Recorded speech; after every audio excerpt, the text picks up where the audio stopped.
जिस बेटे ने अपनी माँ को घर से निकाला, किस्मत ने उसे उसी दिन सड़क पर ला खड़ा किया। कहानी शुरू होती है रघु के उस अहंकार से, जिसने रिश्तों की मर्यादा को ताक पर रख दिया था।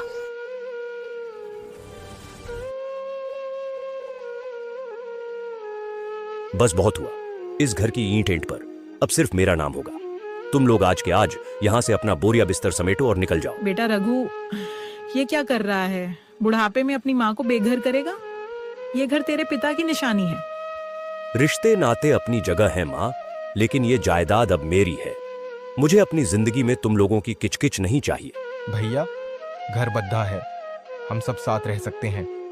मैं और मेहनत करूंगा, पर माँ को बेघर मत करो। माँ को कहाँ ले जाऊंगा? वो तुम्हारी समस्या है।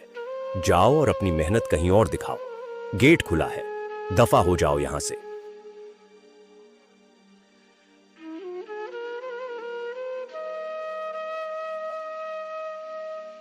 अब हमारा क्या होगा? हम कहाँ जाएंगे? माँ, आंसू पोंछ लो, भगवान रास्ता जरूर देगा। बस हिम्मत मत हारो। तेज धूप से झुलसती सड़क, चारों तरफ पसरा सन्नाटा और एक माँ बेटा अपने ही घर से बेघर होकर दर दर भटकते हुए। अपनों की बेरुखी ने उनके कदमों को भारी कर दिया था।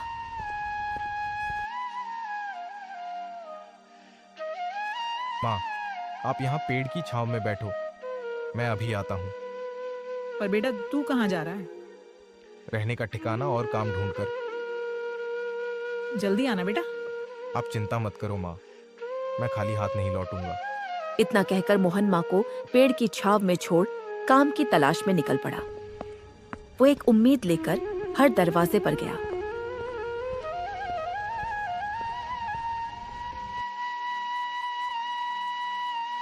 साहब, कोई काम मिल जाएगा? माँ भूखी है। नहीं है कोई काम, आगे बढ़ो। भैया, कुछ भी काम दे दो, मैं मेहनत करूंगा। चलो यहाँ से, भीख मांगने की जगह नहीं है ये।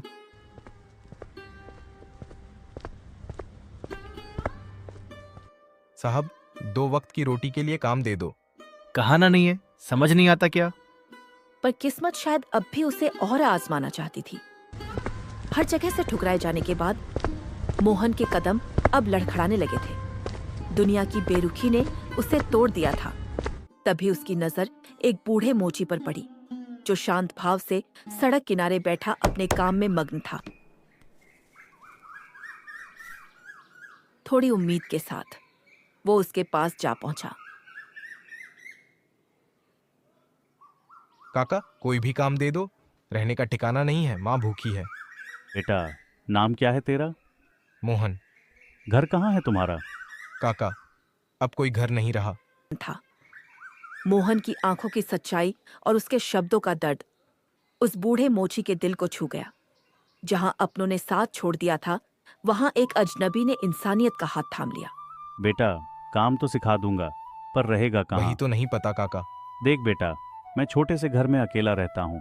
मेरा इस दुनिया में कोई नहीं है। अगर तू और तेरी माँ चाहें तो मेरे साथ रह सकते हो। मुझे भी बुढ़ापे में परिवार मिल जाएगा। पर काका, आप हमें जानते तक नहीं। रिश्ते खून से नहीं, दुख बांटने से बनते हैं बेटा। बेटा, आज से मेरा घर तुम्हारा घर है। काका, आप बहुत अच्छे हैं। हम तो आपके लिए अजनबी थे, फिर भी आपने हमें छत दे दी। वरना आज की दुनिया में तो सगा भाई भी दुश्मन बन जाता है। बेटा, घर ईंट पत्थर से नहीं, उसमें रहने वाले लोगों से बनता है। तू बस जी लगाकर काम सीख, बाकी सब मुझ पर छोड़ डाच दे। चल, पहले माँ को लेकर आ। आ गए बेटा, मिला कोई काम? हाँ माँ, काम भी मिला और रहने का ठिकाना भी। सच बेटा? हाँ माँ, चलो, अब हमें कोई परेशानी नहीं होगी।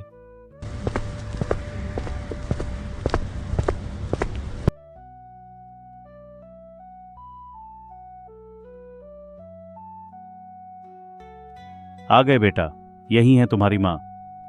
हाँ काका, यही मेरी माँ है। नमस्ते भैया।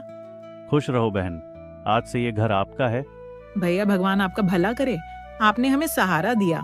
अब ये घर खाली नहीं रहा, अब मेरा भी परिवार है।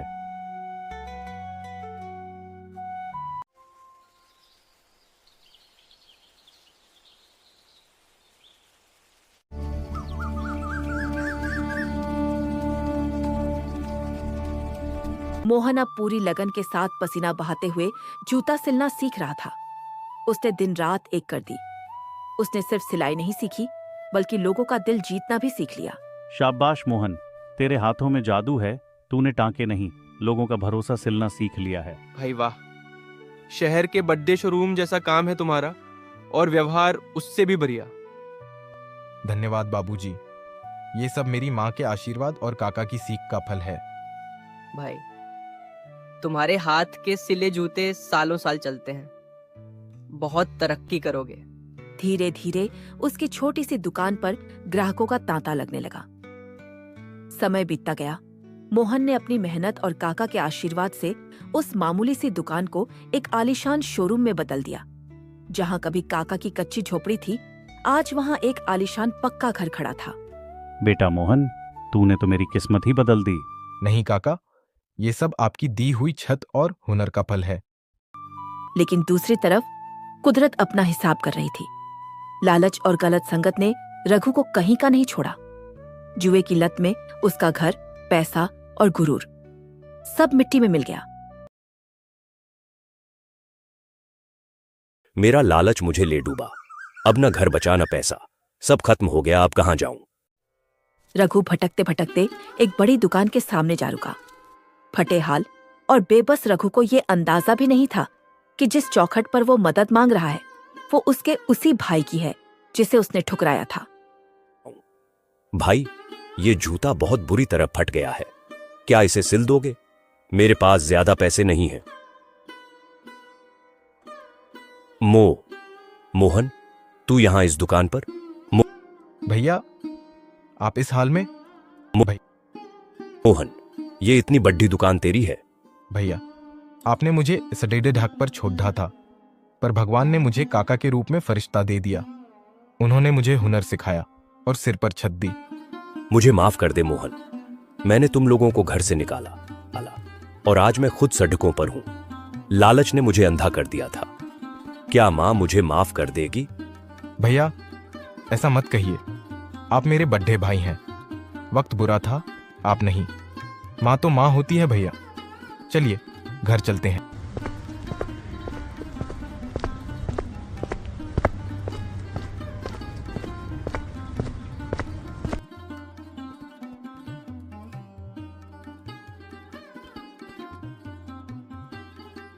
रघु बेटा, ये क्या हालत बना ली तूने? और आज माँ की याद ही आई? मां, मुझे माफ कर दो मां, मैं गुनहगार हूं। मां, लालच ने मुझे अंधा कर दिया था। मैंने तुम्हें और मोहन को घर से निकाला। सोचा था अकेले राज करूंगा, पर भगवान ने मुझे मेरे किए की सजा दी। मेरा सब कुछ लुट गया मां, और आज मेरा सब कुछ खत्म हो गया। पगले, माँ कभी अपने बच्चों से नाराज नहीं होती। बस दुख इस बात का था कि तू भटक गया था। याद रखना बेटा, सुबह का भूला अगर शाम को घर लौट आए तो उसे भूला नहीं कहते। मां, क्या आप सच में मुझे माफ कर दोगी? तू लौट आया, यही मेरे लिए सबसे बड़ी खुशी है। अब ये घर, ये परिवार फिर से एक हो गया है। यही असली दौलत है बेटा, परिवार। मोहन रघु को लेकर अपने उसी नए घर में आता है, जहां एक तरफ माँ का ममता भरा चेहरा था, तो दूसरी तरफ मोची काका का आशीर्वाद, रघु का पश्चाताप और माँ की माफी। आज रिश्तों की एक नई इबारत लिख रहे थे। लालच अक्सर इंसान को अपनों से दूर कर अंधेरे में धकेल देता है, लेकिन निस्वार्थ प्यार और माफी की ताकत टूटे हुए रिश्तों को भी फिर से जोड़ देती है। याद रखिए, दौलत ईंट पत्थरों में नहीं, अपनों के साथ में होती है। हेलो एवरीवन, अगर आपको स्टोरी अच्छी लगी हो तो मिंकी टून चैनल को लाइक और सब्सक्राइब करें और अपने दोस्तों के साथ शेयर जरूर करें। ऐसी ही मजेदार कहानियों के लिए जुड़े रहें हमारे साथ।